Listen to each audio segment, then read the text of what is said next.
Mesdames et messieurs, chers amis de la presse, de prime abord, je voudrais vous souhaiter la bienvenue à ces points de presse et vous remercier d'avoir répondu promptement à mon invitation.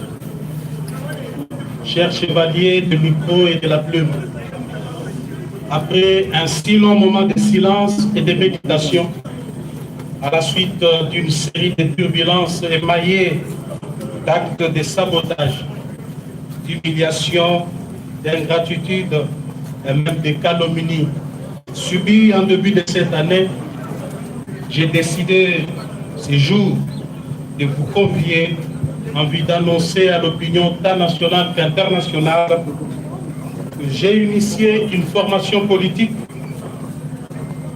ensemble avec d'autres Congolaises et Congolais que nous avons transformé en parti politique. Il s'agit bien du parti Alliance pour le changement, assez en sigle. Un parti de gauche qui prône la social-démocratie et qui a comme devise liberté, égalité et justice. Le parti AC fera sans nul doute l'opposition au régime Félix Tshisekedi. Et pourquoi nous le ferons?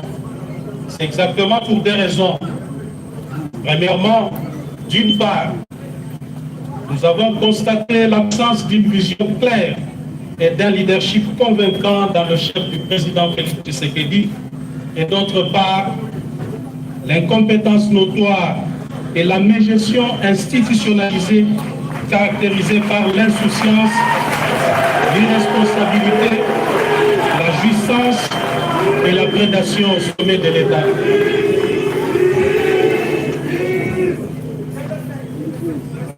Deuxièmement, le parti AC se veut une proposition d'une nouvelle offre politique que nous considérons comme alternative crédible à l'échec du régime Tshisekedi. Mesdames et messieurs, s'agissant de l'absence d'une vision claire et d'un leadership convaincant dans le chef du président Félix Tshisekedi, il est important de rappeler qu'en tant qu'acteurs, nous avons cru, comme beaucoup d'entre vous, que le parti de la gauche congolaise, fondé au prix de tant d'efforts et d'abnégation, sous la conduite du redoutable Etienne Tshisekedi Wamulumba, d'heureuse mémoire, et dont nous sommes incontestablement l'héritier idéologique, tiendrait son rôle d'opérer le changement profond en vue de bâtir un État pour sortir le peuple congolais de l'extrême pauvreté. Nous avons essayé en vain de rappeler à l'ordre jour et nuit celui avec qui nous avons pensé incarner la dite vision qui consiste en une gestion orthodoxe de nos populations à travers une gestion orthodoxe de la chose publique, d'où la célèbre phrase « le peuple d'abord ». Hélas, à l'absence d'une vision claire dans le chef du président Félix Tshisekedi, pour faire décoller le Congo, nous assistons malheureusement à des tâtonnements et des essais-erreurs dans tous les domaines de la vie nationale. Aucun projet concret n'a été finalisé alors que les caisses de l'État saignent jour et nuit, en contradiction des principes sacro-saints et inviolables qui caractérisaient notre orientation politique en matière de gestion de la chose publique, dont le socle est la bonne gouvernance et la redevabilité. Les promesses irréalisables sont considérées désormais comme mode de gestion. Le mensonge, la manipulation comme vision de gouvernance, les détournements des deniers publics et la corruption comme mode d'exécution de projets. Tous les échecs constatés sont la faute des autres une véritable fuite en avant et un mensonge d'État. Le Parlement de la République, temple de la démocratie, est désacralisé et devient le lieu à travers lequel le peuple assiste, contre sa volonté, à des scènes de règlement des comptes, des traitements de sujets sans pertinence aucune et celle des théâtres de clowns politiques. Près de 4 ans plus tard, le système Tshisekedi est incapable de mobiliser les recettes à la dimension du Grand Congo et à l'immensité de ses ressources et richesses. En revanche, force est de constater que l'appareil de l'État se détériore et est devenu de plus en plus un club d'amis où les apprentis sorciers de tous bords exercent leur premier stage au sommet de l'État. Le peuple congolais fait au quotidien face à la montée vertigineuse des prix des denrées de première nécessité qui ont atteint leur instabilité sans précédent, alors que le gouvernement publie des statistiques de foi erronées et manipulées, vantées jour et nuit, ne reflétant aucune réalité des terrains. Quoi de plus ahurissant que de constater que le peuple qui constitue le fondement de la démocratie sociale ait été volé par l'État sous la coordination des services de la première institution de la République à travers les dossiers rares. Cette escroquerie d'État s'est déroulée au grand jour. Pire encore, le fonctionnaire, l'enseignant, le militaire et le policier qui devaient bénéficier tout simplement de l'amélioration réelle de leur salaire minimum garanti restent toujours bernés par des suppléments propagandistes, paradoxalement à leur panier de la ménagère, et sans repère ni soubassement dans le calcul de la base salariale. Il va sans dire que le gouvernement a abandonné sa mission principale. Le peuple est désormais face aux dirigeants irresponsables. L'absence des mesures rationnelles d'encadrement de la gratuité de l'enseignement, fondamentale bien entendu, fait chuter la qualité de l'éducation nationale, alors que l'accès aux soins de santé primaire de la population devient un cauchemar sous le régime des jouisseurs. Mesdames et messieurs, nous avons à son temps demandé la réduction du train de vie des animateurs des institutions.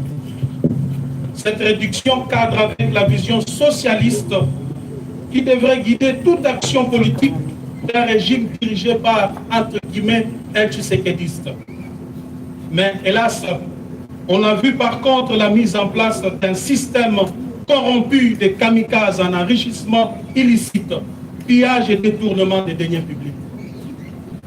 L'absence du leadership politique responsable au sommet de l'État a exposé le pays à une diplomatie de complexe et de complaisance sans anticipation aucune. Des multiples voyages diplomatiques n'ont réussi à convaincre aucun chef d'État et de gouvernement en faveur des différentes causes de notre pays.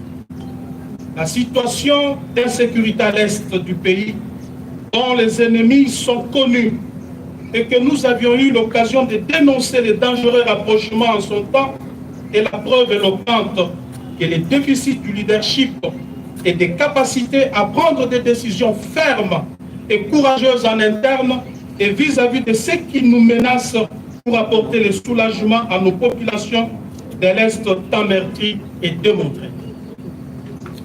Les désastres qui prévoient actuellement dans la partie est de notre pays, plus principalement dans la province du Nord Kivu et de l'Ituri, relèvent de la responsabilité première du chef de l'État et de son gouvernement.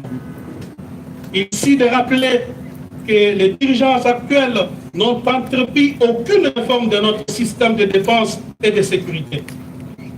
Pire encore, les militaires et les policiers vivent dans des conditions exécrables. Depuis que M. Félix Tshisekedi est au pouvoir, vous en doutez, qui n'a jamais songé à doter ne serait-ce que l'uniforme aux militaires et policiers? Si tel est le cas, que dirions-nous alors des armes et des munitions qui sont indispensables pour toute campagne militaire afin de protéger la population?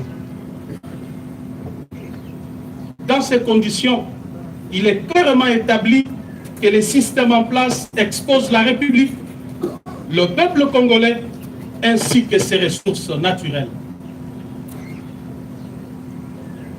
Quant à nous, nous visons l'amélioration des conditions de vie de nos populations à travers une classe moyenne. Mesdames et messieurs, au regard de ces tableaux sécuritaires sombres, il est clair que M. Félix Tshisekedi, aujourd'hui, doit être considéré comme un danger au sommet de l'État.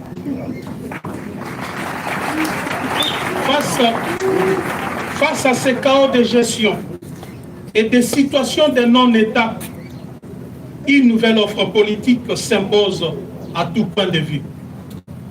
Cette offre politique que nous proposons à travers l'Alliance pour le changement consiste en la transformation de l'homme congolais.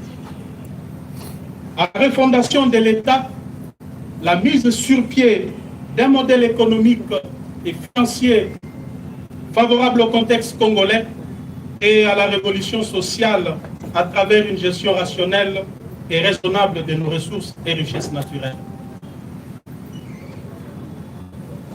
L'Alliance pour le changement vise l'amélioration des conditions de vie des populations congolaises à travers la création d'une classe moyenne.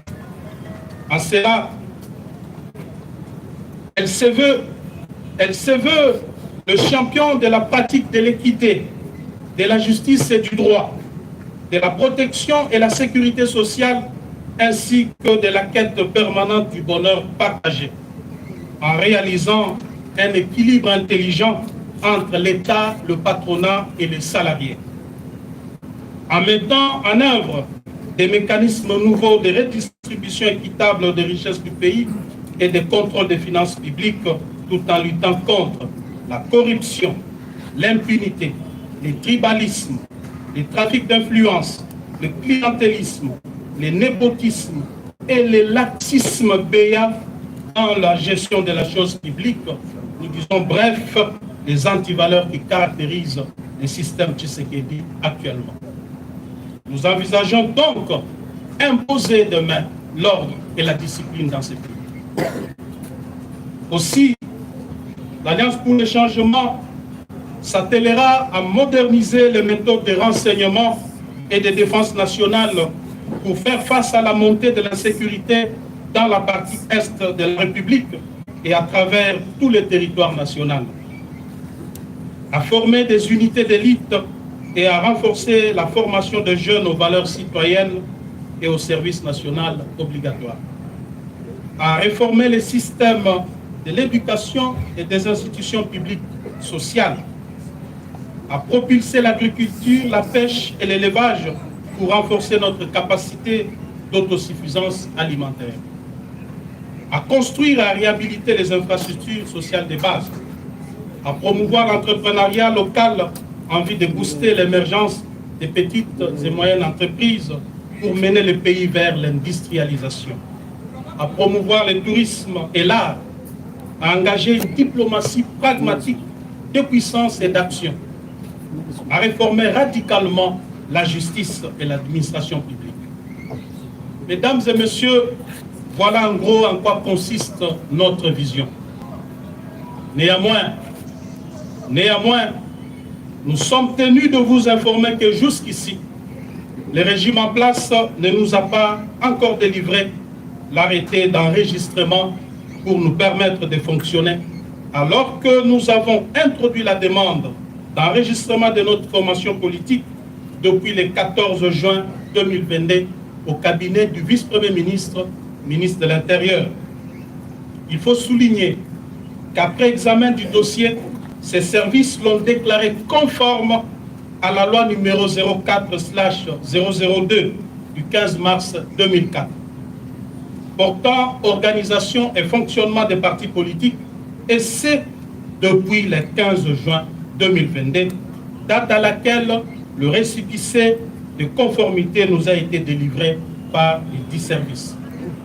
Sur ces refus d'enregistrer notre parti, nous avons décidé et fonctionné désormais conformément aux dispositions pertinentes de l'article 14 de la loi sus-évoquée. Je cite: si à l'expiration du délai de 30 jours, ouvrable après les dépôts, le ministre est en défaut de décider, le parti politique est considéré comme enregistré. Le ministre est tenu de lui délivrer un arrêté d'enregistrement dans les délais de 15 jours. À défaut, le récépissé du dépôt tient lieu d'enregistrement. Fin de citation. À ce jour, nous sommes le 18 juillet 2022, soit 34 jours après le dépôt du dossier. Le parti est donc d'office fonctionnel au regard de la loi sus-évoquée. Mesdames et messieurs de la presse, l'organisation des élections périodiques, démocratiques, libres et transparentes est un gage d'une véritable démocratie car elle respire avec des élections périodiques.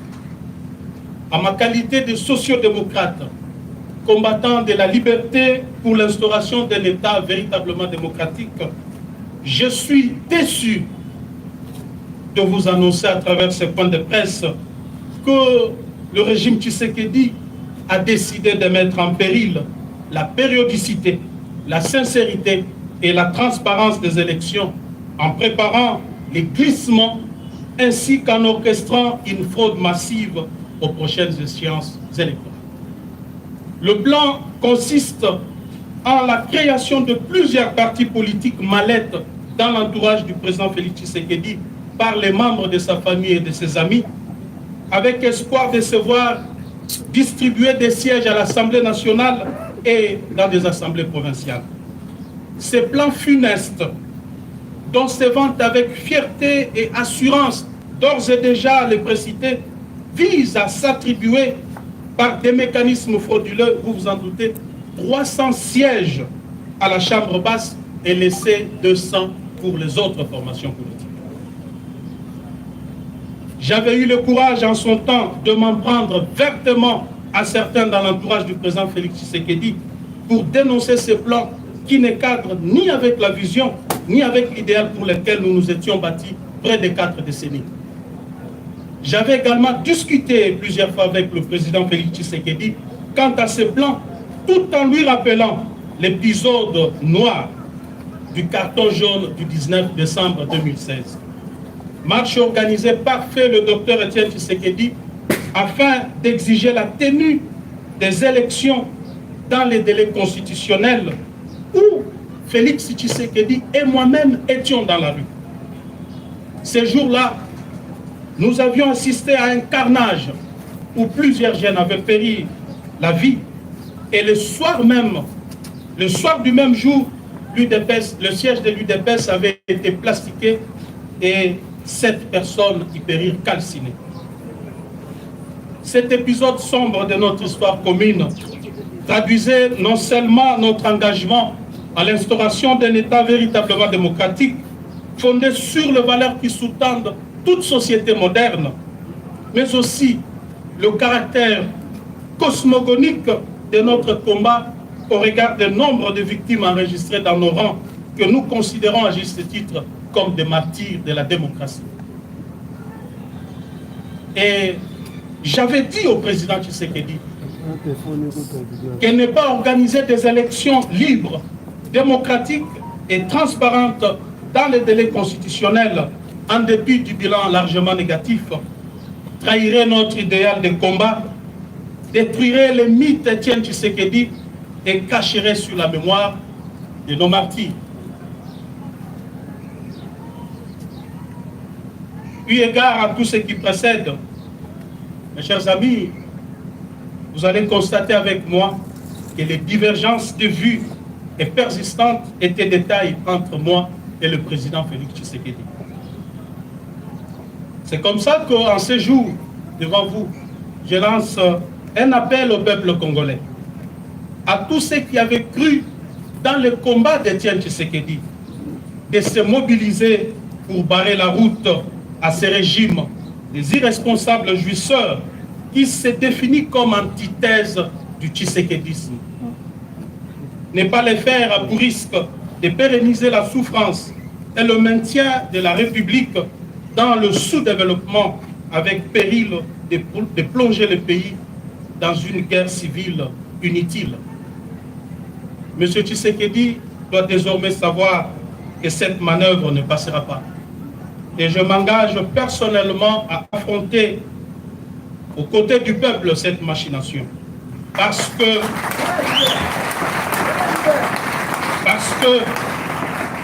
je considère le combat que je dois devoir mener désormais comme un tournant très important dans ma vie politique. Mesdames et messieurs, comme vous le savez, nous avons aussi assisté à la reprise petit à petit des tares de dictatures de triste mémoire. Le pays est en train de subir un recul démocratique honteux, des restrictions de liberté d'expression. Et le peuple assiste impuissant devant l'émergence d'une néomonarchie constituée d'une classe de mafieux fanatiques applaudisseurs. On constate la flambée des arrestations des leaders d'opinion et des atteintes à la liberté de la presse avec des intimidations de journalistes dont certains sont contraints à l'exil. Il en est de même de l'usage abusif des services publics à des fins privées, des trafics d'influence par la résurgence des familles et des personnes intouchables, la manipulation de la justice avec des dossiers montés de toutes pièces pour écarter certains adversaires. Et cela, ce sont sans doute des antivaleurs qui, des signes prémonitoires d'une dérive dictatoriale qui se décide. Pire encore, l'humanisation des services de sécurité est un contrat social conclu avec le peuple. Mais hélas, contrairement à cette grande attente, ils sont utilisés aujourd'hui comme outil de répression, d'intimidation et de rançonnement des opérateurs économiques et des investisseurs étrangers à la manière des régimes passés que nous avions combattus. Au niveau de la gestion de province, le processus de la décentralisation est battu en brèche par le pouvoir en place en y institutionnalisant un clientélisme et une corruption à grande échelle. Les institutions provinciales sont devenues ingérables et le développement local est impossible à atteindre avec les méthodes du régime Tshisekedi qui a converti les gouverneurs de province en filles et garçons de course, obligés de ramener des espèces sonnantes et trébuchantes à Kinshasa. Sous ces régimes, le peuple qui avait nourri l'espoir d'une nation, qui avait nourri l'espoir de voir une nation s'établir après la passation pacifique et civilisée du pouvoir, a vu renaître les sentiments du tribalisme et du régionalisme.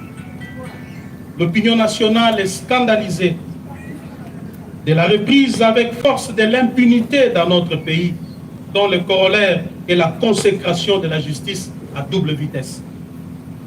Vous remarquerez sans doute qu'il existe désormais une catégorie de Congolais à poursuivre avec acharnement et une autre à protéger. Au regard de la situation chaotique dans laquelle est plongé notre pays par ce régime, il y a lieu, je suis convaincu, je suis plus que convaincu, que la page Félix Tshisekedi est désormais tournée.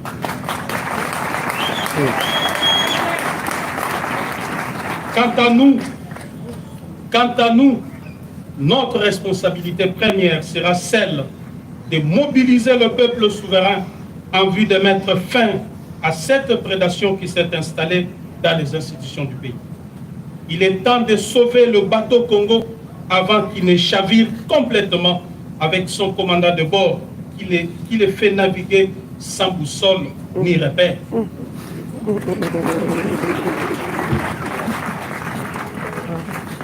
Dans un monde en total bouleversement, dans les décombres d'une gouvernance au rabais, dans un paysage politique mouvant, dans lequel tout est incertain, tout est sans cesse remis en question, nous devons imposer une révolution contre la prédation et l'amateurisme au sommet de l'État. Une révolution pacifique,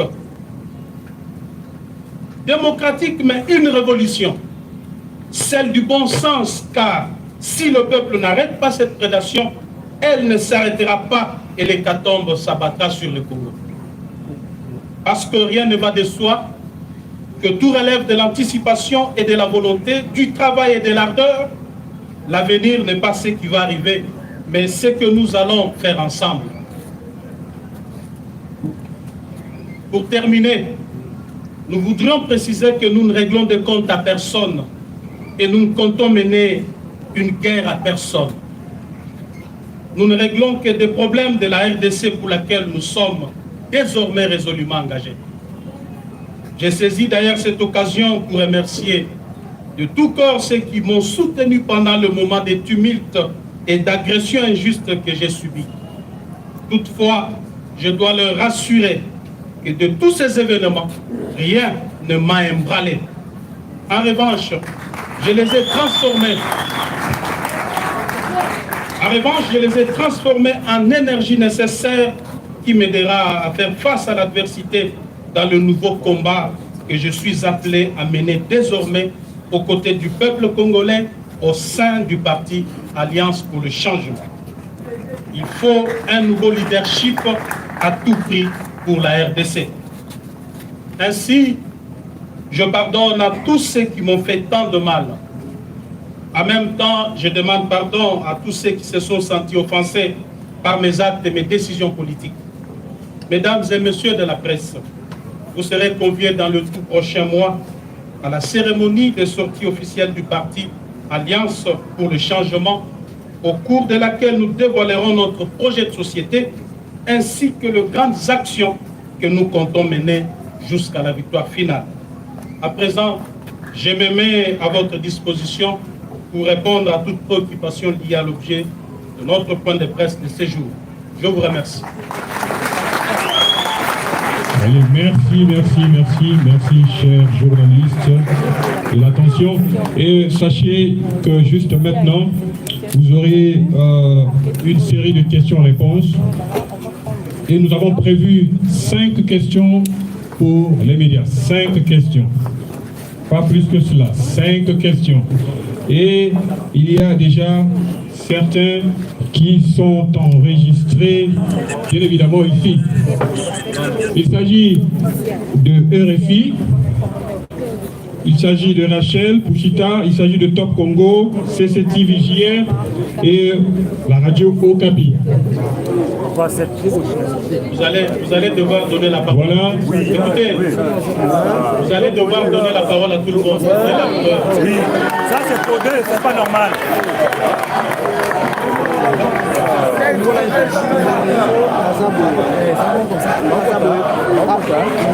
D'accord, c'est pris en compte. Alors, tous ceux qui veulent intervenir, il va falloir que vous vous enregistrez. D'accord. Alors, on va aller avec la série questions-réponses. Bon, commençons quand même avec ceux qui ont été enregistrés. Donc, RFI. RFI est là. RFI. Doyen Kamanda est là. Doyen Kamanda. Doyen Kamanda, par ici, s'il vous plaît.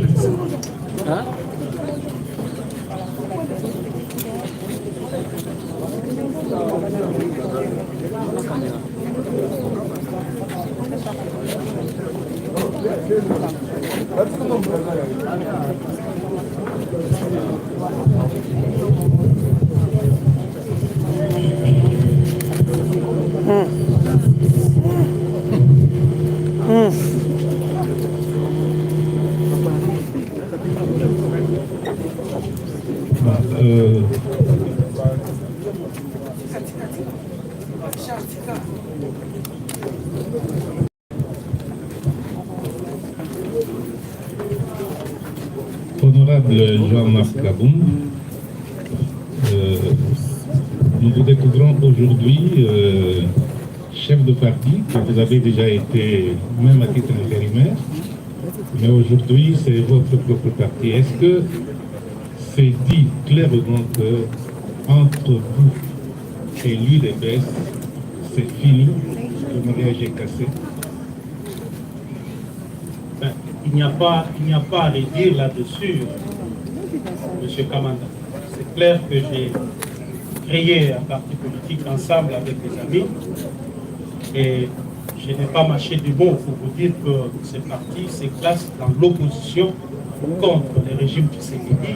Il a touché l'UDPS qui a lamentablement échoué dans le contrat social que nous étions engagés à accomplir avec le peuple. Donc c'est fini, il n'y a plus rien à espérer là-dessus.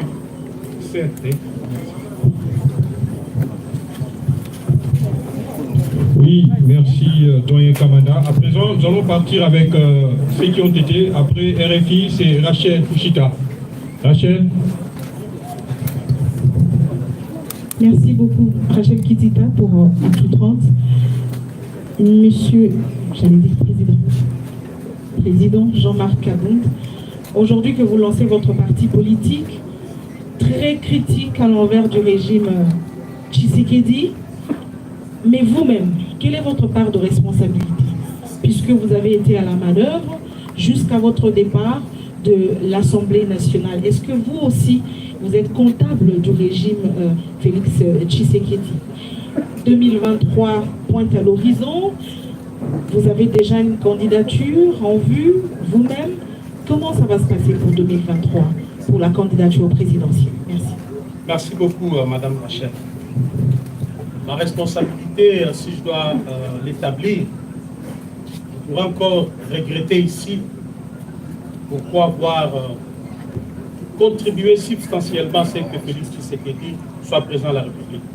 Mais je ne veux pas regretter pour ça parce que j'étais chef du parti, j'étais chef dans ces partis-là.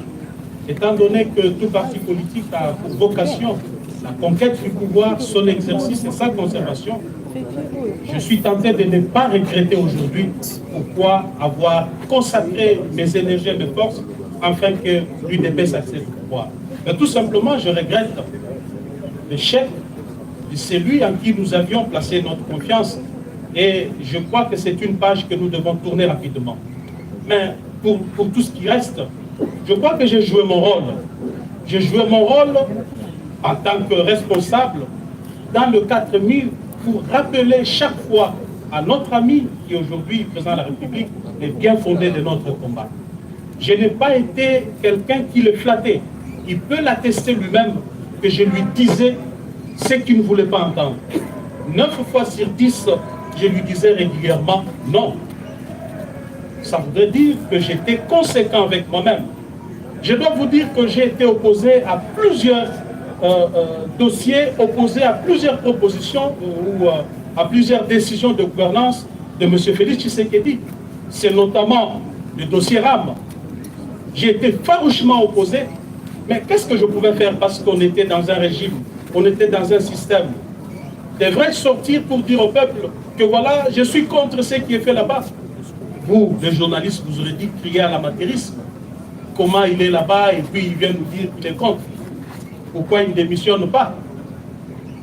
J'ai été opposé à plusieurs dossiers. Je viens d'évoquer ici les dossiers élections. Quand j'ai appris tout simplement qu'un plan s'est tissé autour du président Félix pour gagner 2 ans de glissement, remettre tout le monde dans la gestion, les affaiblir, puis organiser des élections où la tricherie était en train de se préparer, parce que beaucoup se vantaient déjà d'avoir la CENI et la Cour constitutionnelle. J'ai dénoncé cela. Je lui ai dit que ceci ne cadre pas avec notre vision. J'aimerais bien, parce que j'étais même chantre de la conservation du pouvoir par l'UDPS jusqu'au retour de Jésus-Christ. C'est moi qui le disais. Mais je lui ai dit pas par des mécanismes frauduleux. Il n'y a qu'un seul mécanisme pour conserver le pouvoir, c'est rencontrer les besoins du peuple. Accomplir la partie de son contrat. Je lui ai dit, Monsieur le Président, je suis actuellement chef du parti.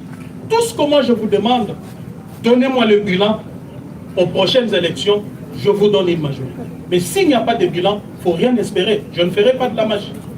Je le lui ai dit. C'était en privé. Malheureusement, je ne pouvais pas sortir convoqué la presse pour dire voilà, je viens de dire au président Tshisekedi ceci ou cela. Madame, je crois que je sors de cette histoire avec une conscience tranquille pour avoir joué complètement mon rôle d'un véritable Tshisekediste. Et le fait même que j'avais décidé de démissionner et quitter le pouvoir est un signe clair que je n'étais pas d'accord avec la gestion du pays par Félix Tshisekedi et par ricochet. Je ne peux pas regretter quoi que ce soit parce que je n'ai aucune responsabilité à porter là-dessus. Par rapport à 2023, madame, nous venons de créer un parti politique. Ce n'est ni un parti de mallette, moins encore un parti qui accompagnera XY. C'est un parti qui a vocation, d'abord un parti qui est créé sur base d'une vision, une vision claire, d'un ancien opposant qui a été au pouvoir, qui redevient opposant avec toutes les expériences possibles de l'opposition et de la gestion.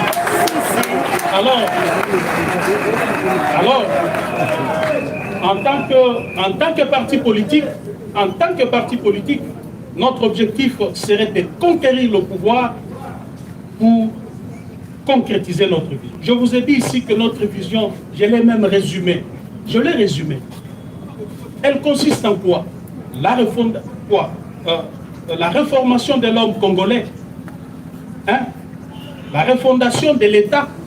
Nous considérons l'État comme la superstructure sans laquelle aucune société moderne ne peut être battue. Sinon, vous allez vivre dans une jungle comme on est en train de le vivre. Nous avons parlé aussi de la mise sur pied de modèles économiques et financiers adaptés au contexte congolais. Et enfin, nous parlons de la révolution du social des Congolais. Vous allez voir que le social du Congolais, que beaucoup de politiciens, des candidats présidents vont vous brandir demain dans leur campagne pour dire voilà, nous allons construire des routes, nous allons construire des hôpitaux, nous l'avons relégué à la fin. Parce que nous estimons, dans l'Alliance pour le changement, que la priorité des priorités, le vrai problème dans ce pays, c'est d'abord l'homme congolais, mais ensuite l'absence de l'État comme superstructure sur laquelle doit être bâtie toute vision, tout projet de société. Sans un État, rien ne peut être fait. Donc l'État que moi je suis en train de viser ici, c'est le Léviathan. L'État, c'est la force qui écrase tout. L'État, on ne l'affronte pas. L'État, on ne le défie pas. L'État n'a peur de personne.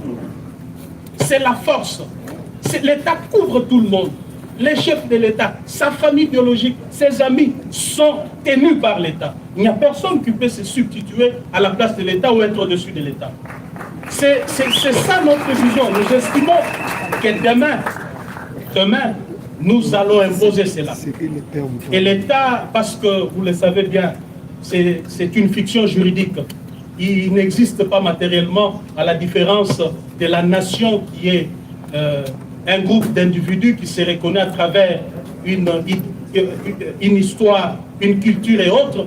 Mais l'État, lui, il est invisible parce que c'est une fiction. Mais il existe matériellement à travers des instruments de puissance.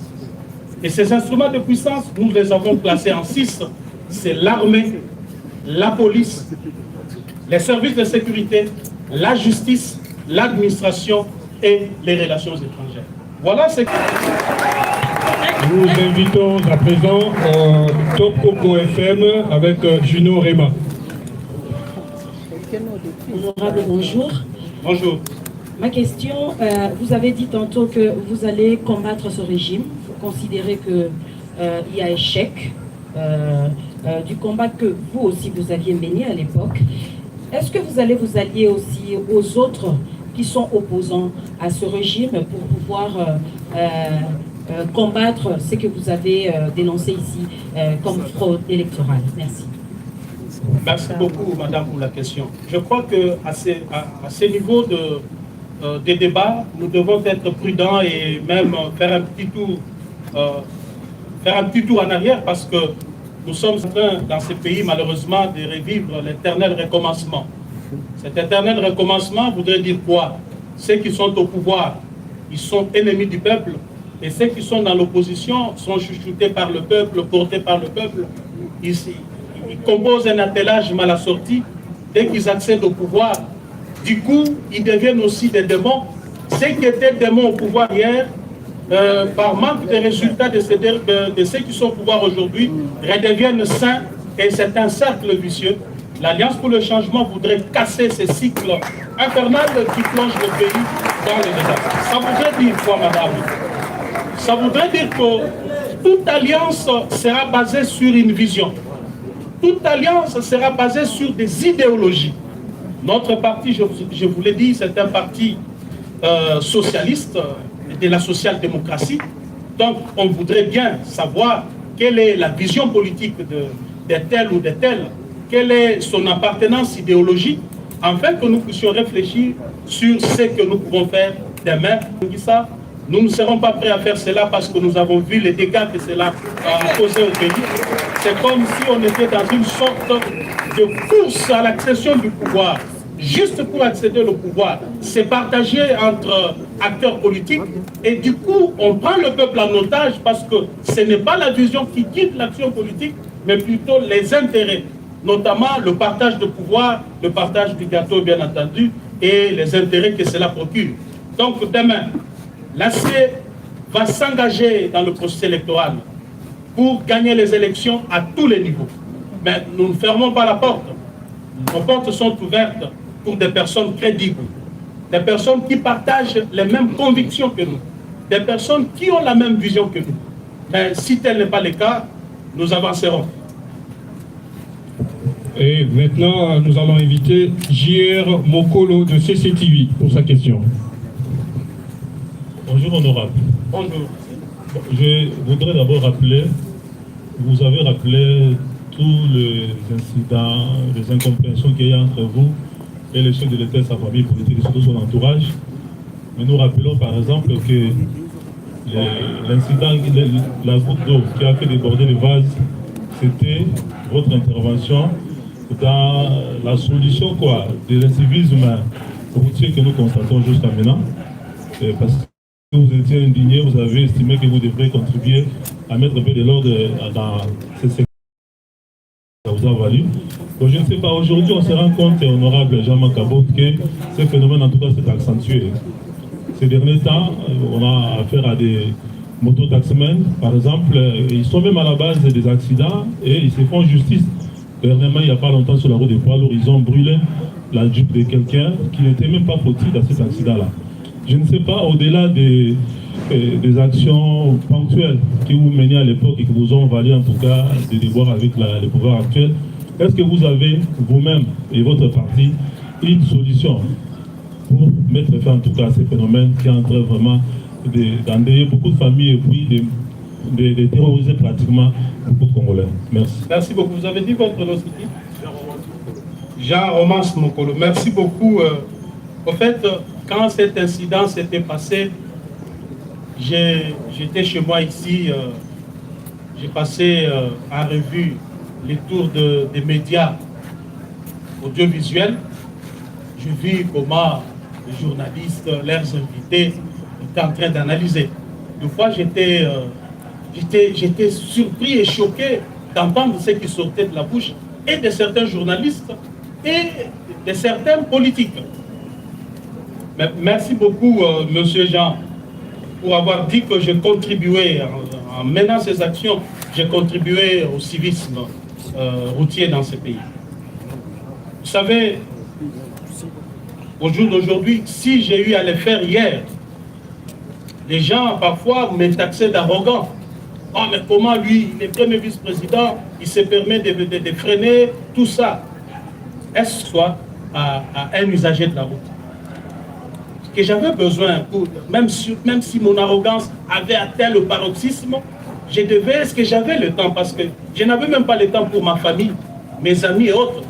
Comment je pouvais avoir le temps de me balader et faire quoi que ce soit? Ceci démontre à suffisance à quel point je suis lié à l'ordre et à la discipline. Je me posais moi-même la question de dire, mais si je ne le fais pas, parce que 2023 approche, ça retombera sur moi en tant que chef du parti est un élément clé du pouvoir.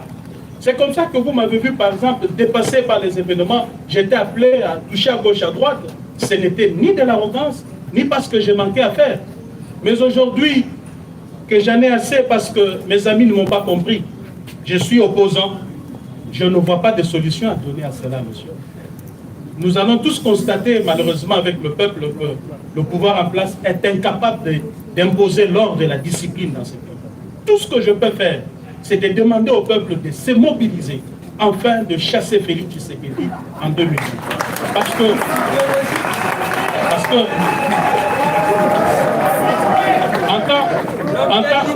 en tant qu'opposant maintenant, je ne serai là que pour constater aussi comme tout le monde. Je ne me permettrai jamais de descendre même pour faire une petite remontrance à un chauffeur, n'est-ce pas? Donc, d'ailleurs, je vais exploiter cela pour bien écraser ces régimes des incompétents qui parfois vous ne faites pas attention. Comment vous le voulez? Un jour j'ai dit au président Félix Tshisekedi, Monsieur le Président, faisons un petit rappel.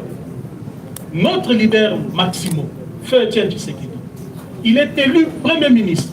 Ou de Tshisekedi, à partir de chez lui à la 10e rue, était capable de lancer un message, de dire demain, tout celui qui a pris un bien de l'État, qu'il vienne le remettre. Et on a vu comment les frères à Mobutu, les Ngwandi, avaient peur de ces messieurs qui n'avaient pas tout le contrôle du pouvoir. Mais comment ça fait-il que l'UDPS maintenant accède au pouvoir? Il a tous les instruments de puissance entre ses mains.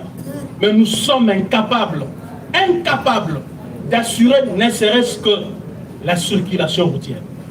Nous sommes incapables juste de mettre la propriété sur la voie publique, juste de curer les caniveaux. Il ne m'avait pas répondu. Alors, que voulez-vous que l'on fasse?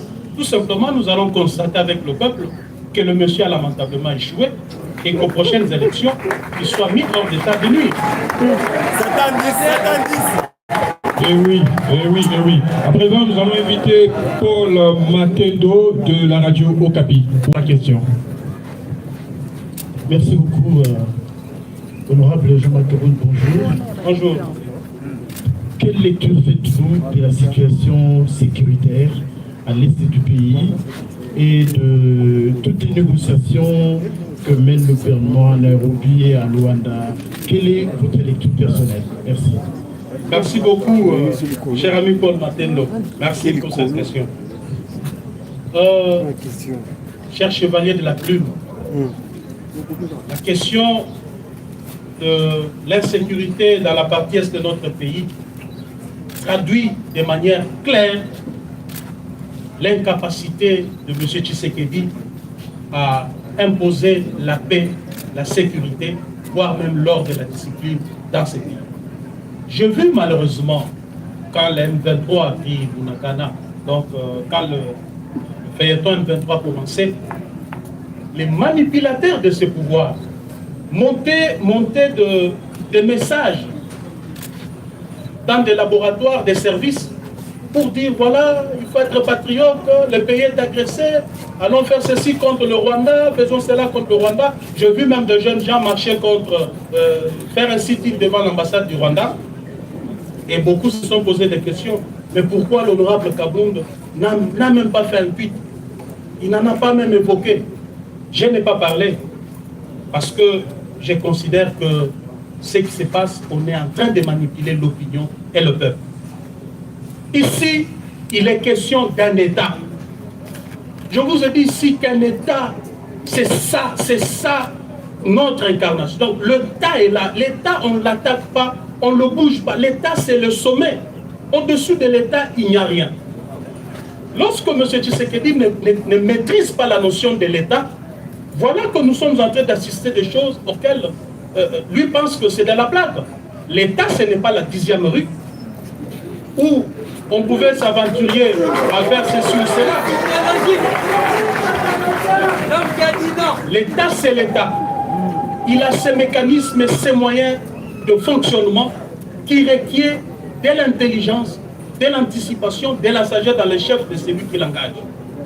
Comment voulez-vous que la partie Est soit sécurisée dès lors que nous n'avons pas une politique claire en matière de défense et de sécurité? Dès lors que nous n'avons pas, le régime Tshisekedi jusqu'à aujourd'hui n'a investi rien, ni dans l'armée, ni dans la police. Comment voulez-vous que l'on puisse faire face à des nations autour de nous qui, d'ailleurs, sont en train de faire des efforts dans ce domaine?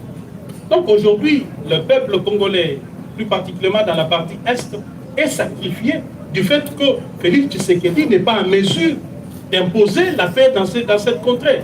On voudrait dire que le Rwanda agresse le Congo à travers le M23. C'est bon bien. C'est bon bien parce que la scène internationale, elle est ce qu'elle est. Ne pensez pas que nos voisins tels qu'ils nous entourent là, ce sont nos amis. Ils sont en même temps amis, ils sont en même temps ennemis. C'est ça les relations internationales. Les pays sont des acteurs sur cette scène. Ils n'ont pas d'amis, ils n'ont pas d'ennemis, mais ce sont de monstres froids. Alors, on a 9 voisins, on a 9 amis et 9 ennemis en même temps. Aujourd'hui, nous parlons du Rwanda. Mais demain, ça peut être Brazzaville. Pour mine de rien, il y a une histoire et il nous déclare la guerre. Demain, ça pourrait être l'Angola. Pour un petit accrochage, l'Angola se décide. Il nous déclare la guerre. Qu'est-ce sera le Congo? Quel sera son peuple? Si nous sommes en train aujourd'hui de nous lamenter, parce que la guerre. Ou encore, je voudrais aller plus loin. Si c'est le Rwanda lui-même qui se décide alors de dire, voilà, je ne vous fais pas la guerre à couvert, je vous déclare la guerre. Donc nous allons fuir ces pays, n'est-ce pas? Nous allons donc fuir ces pays. Nous irons faire nos marches de soutien au FARDC en dehors de ces pays. Moi, je pense qu'au lieu de faire des marches de soutien au FARDC, nos FARDC n'ont pas besoin de soutien des civils. Surtout pas dans les réseaux sociaux, à travers des tweets, à travers des messages. C'est une aliénation de tout un peuple. En lieu et place de faire des marches de soutien au FARDC, en lieu et place de marcher contre l'ambassade du Rwanda, je crois que le peuple congolais aurait bien décidé de marcher contre Tshisekedi et son gouvernement. Il est commandant suprême des forces armées, c'est lui qui devait donner les tons. A contrario, on voit un chef de l'État qui pense que le pays va bien. À le voir comme ça, vous ne sentez pas que ce monsieur a un pays qui a un problème. Surtout qu'il ne se permet pas de passer de bons week-ends. Chaque week-end, c'est la coule douce. Vous voyez, avec une situation pareille, il faudrait pas aller chercher les diables ailleurs. Le diable se trouve chez nous. Je dois vous dire que ce pays, en fait, vit la théorie de l'éléphant dans la pièce. Vous savez, la théorie de l'éléphant dans la pièce, c'est que nous sommes en train de penser que la faute, c'est l'autre. Alors le vrai problème est dans la maison. On ne fera aucun ménage, on n'arrangera rien aussi longtemps que l'éléphant est dans la pièce. Eh bien, c'est bien dit. Alors, à présent, je vais inviter, honorable, avant tout, je voudrais préciser que nous allions à 10 questions. Est-ce qu'il est possible que nous avancions? 10 questions, c'est bon, on s'arrête là-bas? D'accord. Alors, j'invite Francis Bilomba de Absi TV. Où est-il? Président, bonjour. Je voulais poser ma question à Lingala. Oui. En mélangeant, on a bloqué rapidement, on comprend. Et là, les bosseurs, ils ont dit qu'on inventé armée militaire dans le discours, que yomo kona mona bagarre na yo babetaki soda wana ozolo banini par rapport nango et puis rapidement nanda kuna yo donc bayaki ko saccager bakutaki ndaku moko na bakisi na bikeko ya elonga Tshisekedi ozolo banini par rapport nango et puis pona nini pe parti na yo otianga na limité na boulevard du 30 jours. Mon cher ami, tes questions me font rire, je ne sais pas ce que je vais te répondre. Je ne sais pas ce que je vais te répondre. Je crois que ici nous sommes venus parler du Congo. Nous ne sommes pas venus parler de Jean-Marc Kaboun, de sa vie, ce qu'il a fait. Hein? Qu'est-ce que je vais répondre à ça? Ça va, passons à une autre question. Passons à une autre question, s'il vous plaît. Voilà, nous allons prendre maintenant Michel Chioyo de Radio TD7. Michel Chioyo, où est-il? Jean-Marc Kaboun déclare que Tshisekedi a échoué lamentablement. Il peut s'évaluer à combien de pourcentage de cet échec de Tshisekedi, parce qu'il divorce avec Tshisekedi presque à 4 ans de son pouvoir. Merci. Je crois que j'ai été clair dans ce sujet. Donc Tshisekedi a lamentablement échoué. Et quand on dit que le bilan est largement négatif, ça voudrait dire, c'est que ça voudrait dire. Évaluer en termes de pourcentage, ça voudrait dire quoi? Il a lamentablement échoué, c'est tout ce que nous retenons. Parce que si vous me demandez d'aller dans des détails, je vais vous prendre toute 1 heure ou 2 heures de temps ici à vous expliquer secteur par secteur. Parce qu'il arrive de voir que dans ces pays, on est habitué à la manipulation. C'est ce que j'ai dénoncé ici, le mensonge et la manipulation.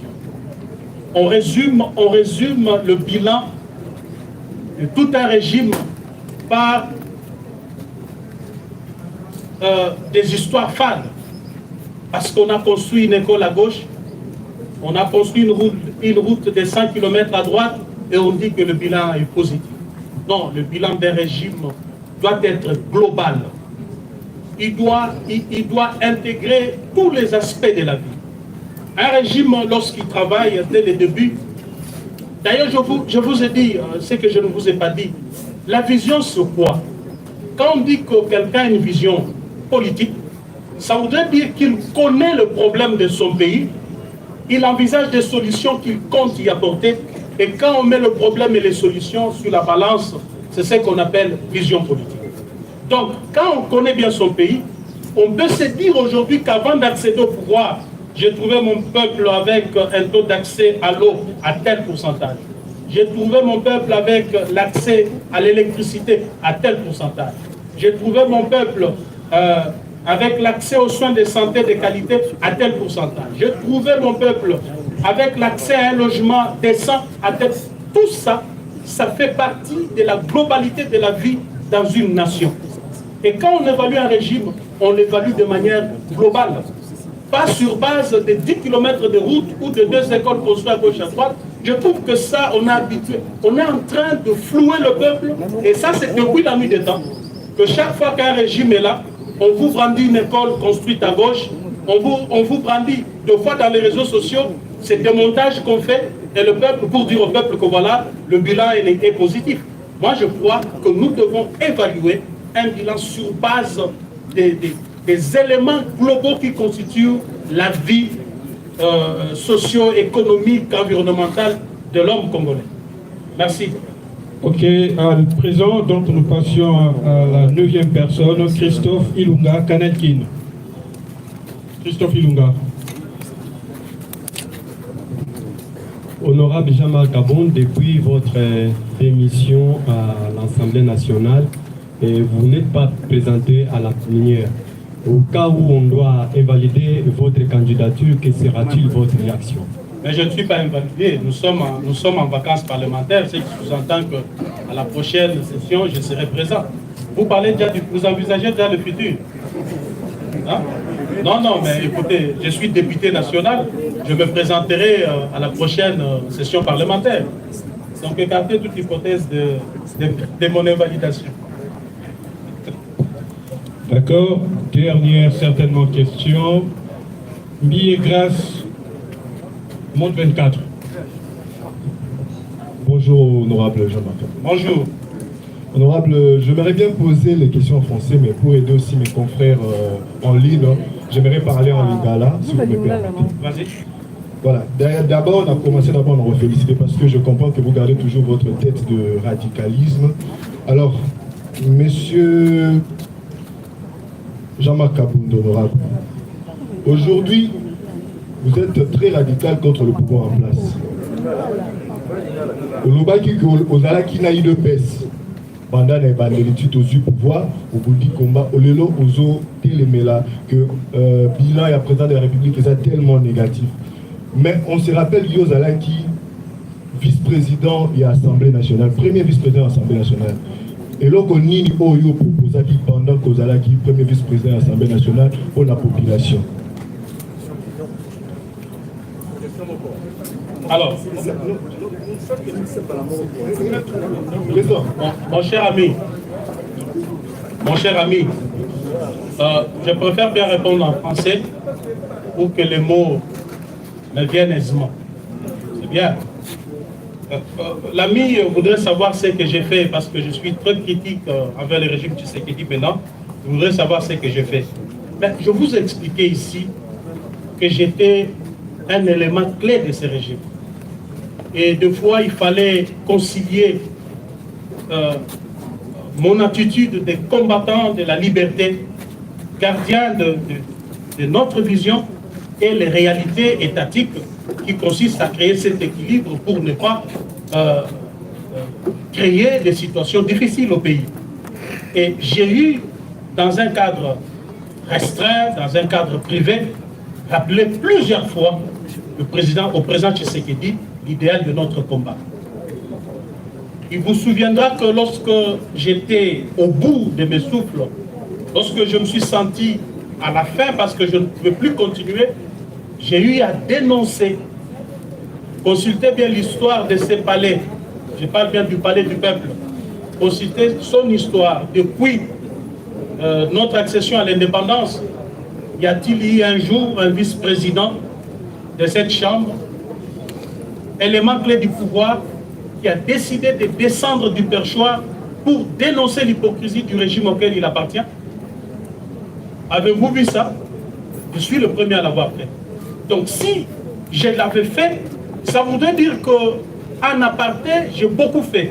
Je vais vous donner une anecdote sur le dossier RAM. Vous savez, quand cette histoire s'est tissée, moi-même, je n'étais pas informé. Moins encore le parti que j'ai dirigé à l'époque. Nous n'étions pas informés. Mais d'ailleurs, je ne savais même pas la définition de RAM. C'est quoi RAM? Quand j'ai entendu pour la première fois, je posais la question, mais c'est quoi RAM? Parce que j'ai vu ça sur les réseaux sociaux. Et du coup, l'affaire s'est enflammée. J'ai essayé de consulter la loi, j'ai compris que c'était anormal. Mais ce que je vous dis, je vais citer des témoins, ils sont encore vivants. Vous pouvez aller leur poser des questions.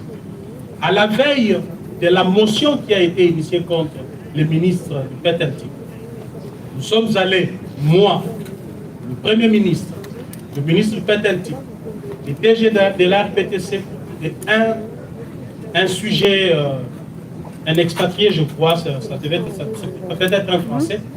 Nous sommes allés voir le chef de l'État pour discuter sur la question rare. J'ai dit clairement au chef de l'État, devant tous ces témoins, qu'on devait tout de suite arrêter parce que cela s'apparentait à une escroquerie. Une taxe, une imposition ne peut reposer que sur la loi. Ça, c'est la Constitution.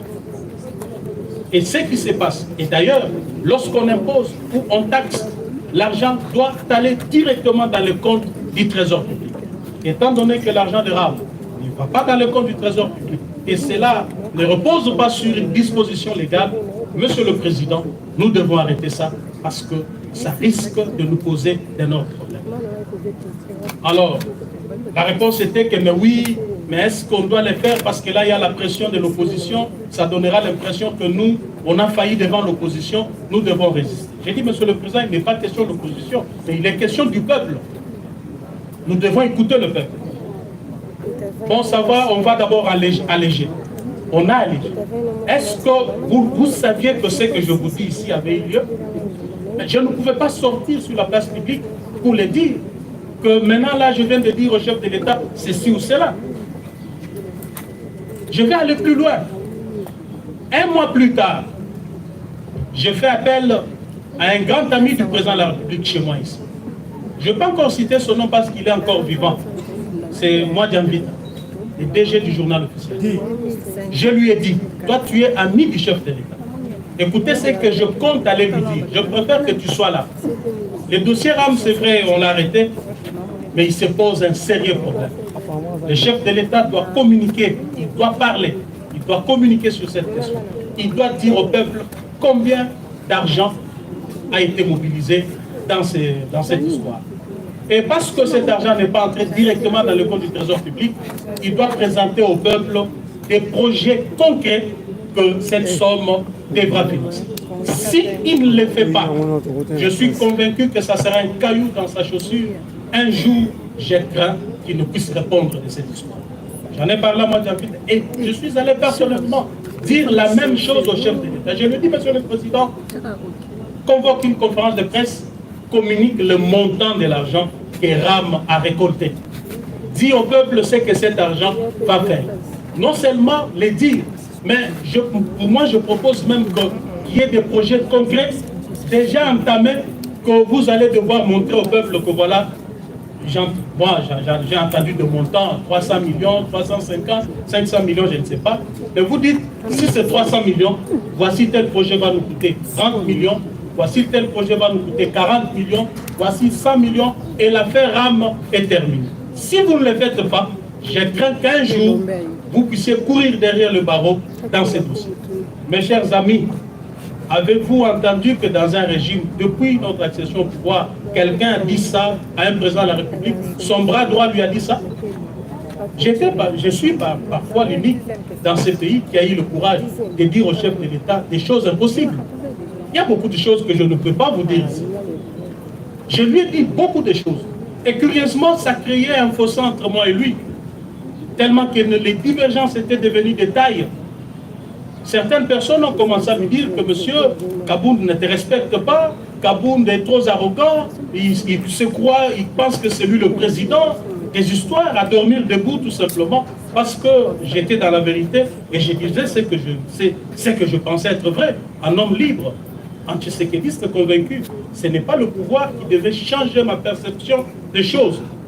Je vous dis, j'ai gardé la même vision, la même perception que j'avais dans l'opposition pendant toutes ces 3 années passées au pouvoir. J'en suis fier. Voilà tout. Donc, c'en est fini pour la série questions-réponses. Honorable, si vous n'êtes pas fatigué, on peut déjà aller couper de l'autre côté pour faire voir l'identité visuelle du parti AC, Alliance pour le changement. On peut déplacer ça. Papa, on ne peut pas déplacer ça. Parce que tout est très... On ne peut pas amener ça ici. C'est juste une demande. Est-ce qu'on ne peut pas... On peut déplacer ça. Enlever comment est déplacé.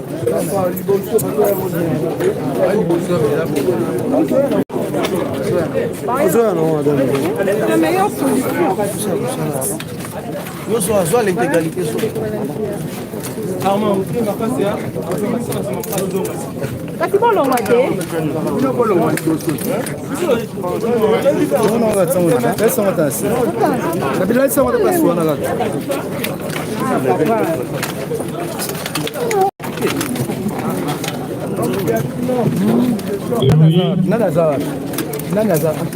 va priver le lit.